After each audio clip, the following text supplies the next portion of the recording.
c'est Angélique de Minépro. Dans cette vidéo, nous vous montrerons comment percer des minéraux avec du matériel non professionnel accessible à tous en vous partageant nos astuces. Vous pourrez retrouver les liens correspondants dans le descriptif de la vidéo pour ceux qui souhaitent s'équiper. Voici le matériel dont vous allez avoir besoin. Une Dremel avec sa colonne. Dans notre cas, il s'agit d'une Dremel filaire. Pour plus de sécurité, n'hésitez pas à en prendre une à batterie. Un étau en aluminium pour éviter qu'il ne rouille trop rapidement. Il doit être d'un poids suffisant pour bien tenir en place au fond de l'eau. Et disposer d'un amorti pour éviter d'abîmer les pierres. Ou acheter séparément des protège-mâchoires, appelés également protège-morts. Un bac suffisamment haut pour que l'eau qu'il contient recouvre l'étau entièrement, mais pas trop haut pour qu'il passe sous la perceuse. Percer dans l'eau permettra de refroidir la mèche. Des mèches en diamant, du sparadrap pour protéger la pierre, du liège pour créer des cales, des chiffons. Nous vous indiquerons dans la description de la vidéo les liens correspondants.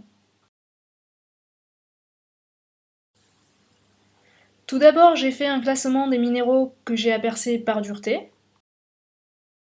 Je prépare mes cales en liège afin d'avoir une base amortie pour éviter les éclats sur l'arrière de la pierre. Elles sont coupées à la largeur de chaque pierre et à la longueur de l'étau. Je place un sparadrap pour éviter d'éventuelles rayures en cas de ripage de la mèche et je fais un point afin de déterminer l'emplacement du perçage. Je positionne les cales et le cabochon sur l'étau et je serre. Mon bac est rempli d'eau, ma mèche diamant est installée et l'étau est positionné au fond du bac pour faire correspondre ma mèche sur le point de perçage.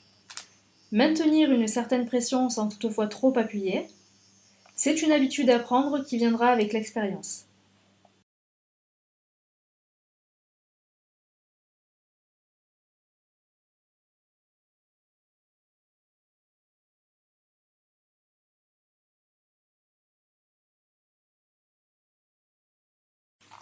Voilà, le perçage est terminé. Pensez à bien sécher votre pierre. Vous pourrez ensuite mettre une bélière ou un cordon.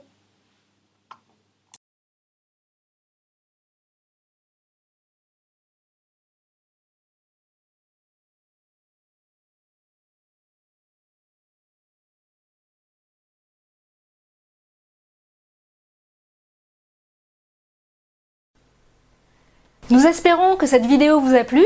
Nous avons réalisé de nombreux perçages sur différents minéraux, avec une dureté allant jusqu'à 7. Comme je vous le disais au début de la vidéo, il ne s'agit pas de matériel professionnel, mais d'un moyen de percer à faible coût. Sachez cependant qu'il existe des perceuses professionnelles qui sont beaucoup plus précises et beaucoup plus adaptées, mais aussi beaucoup plus onéreuses. Dans la prochaine vidéo technique, nous vous montrerons comment percer sans colonne. Bonne journée et à très vite!